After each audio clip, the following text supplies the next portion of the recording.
Hello everybody. Today I want to talk about breaking through your creative slump. Sometimes you are creating or you want to create, you've spent a lot of time building up this anticipation for a couple hours that you've set aside, carved out of your schedule to create. You sit down and boom, you can't do it. I want to talk to you about how I like to break through my creative slump. So what I like to do is I like to go to a smaller substrate. In this case, I'm going to use this little 4x4 substrate. This is an art journal by Art by Marlene, and I am going to create an art journal page on a 4x4. Now, I like to use larger art journals and make bigger projects. So for me, scaling down really helps exercise that creative muscle.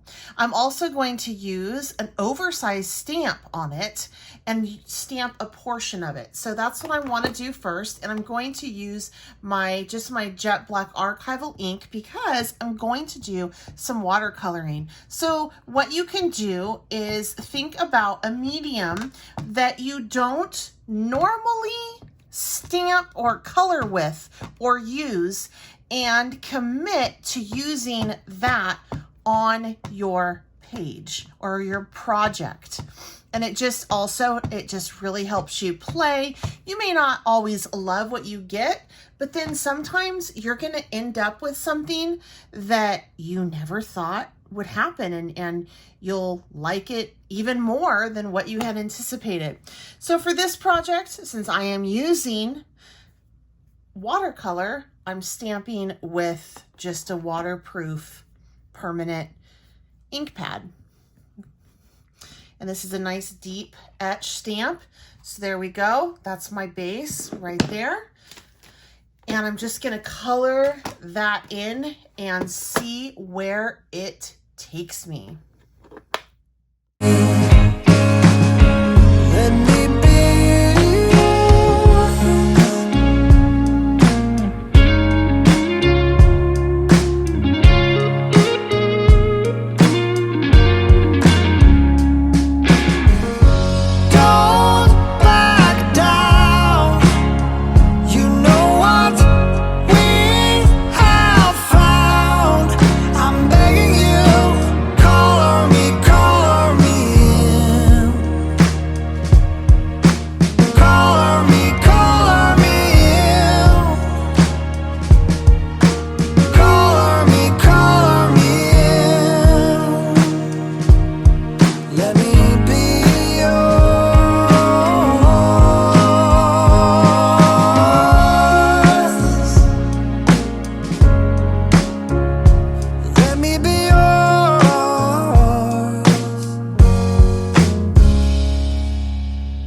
if you're going to use a medium that moves a lot like this watercolor does, you might want to go ahead and actually stamp it and then emboss it.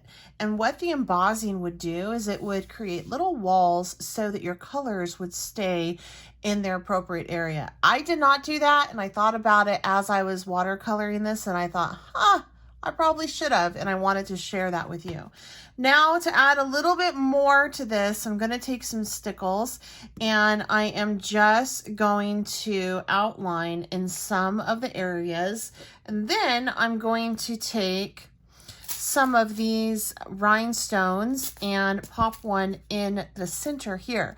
Now, if you guys are interested in anything I'm using, I do have everything listed for you down below in the description box. So make sure that you check that out if you want to know what products I'm using. Also, if you have any questions or comments, let me know down in the comments. And if you are enjoying this video, give it a like, of course.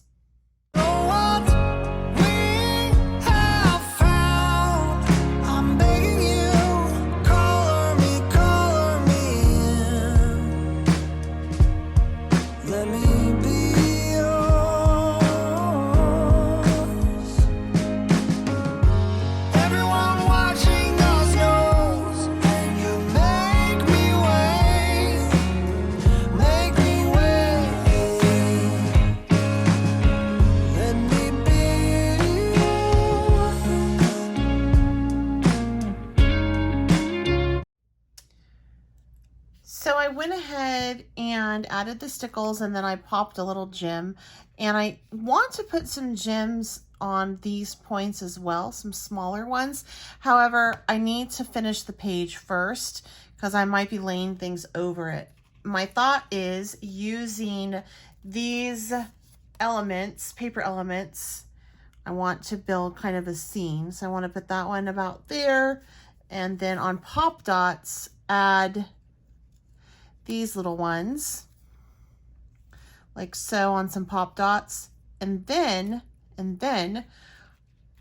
I like to put a sentiment or something, a saying on, and sometimes it's hard to figure that out.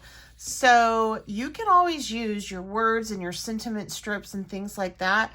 I found this one, and that is paint is only wasted if it stays in a tube. So I'm going to put that here, and if you notice the strip is longer than the page, that's okay. I will just take and cut this down into 3 or 4 smaller pieces and add that. And then once I'm done, if there's any of these little spots still showing, I'll go ahead and add the gems, but there may not be. And the reason why I'm going to use some pop dots on these two is I just like how it gives it an extra layer of interest to me. I think that that's pretty fun, and that's why I'm gonna do it. And it also is creatively challenging because it is such a small surface.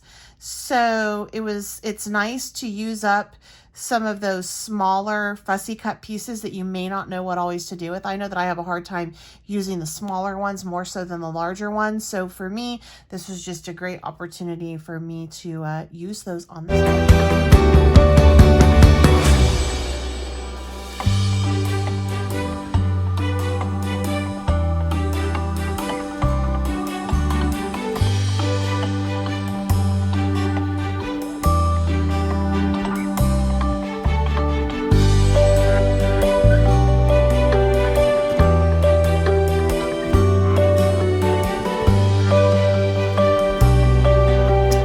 There we go. We have a sweet little teeny tiny substrate that we were able to break through our creative block, we'll call it that, and created a pretty cute little page. Didn't take too long, but we were able to break through that creative stumbling block that we were hitting, or that roadblock we were hitting, by using a different size substrate than usual, a smaller substrate, utilizing a medium that maybe we do not play with enough, and then building on that page with some sentiment strips instead of trying to come up with a journaling block or something to say. We can just use our strips that we already have, adding some bling and some pop dots, some stickles, and now we have a really adorable page that we were able to flex our creative muscles. I hope you guys enjoyed this video. Share with me down below what are some things that you do when you are trying to break through a creative block. I would love to know. Until next time, I'm Bets Golden. Happy crafting.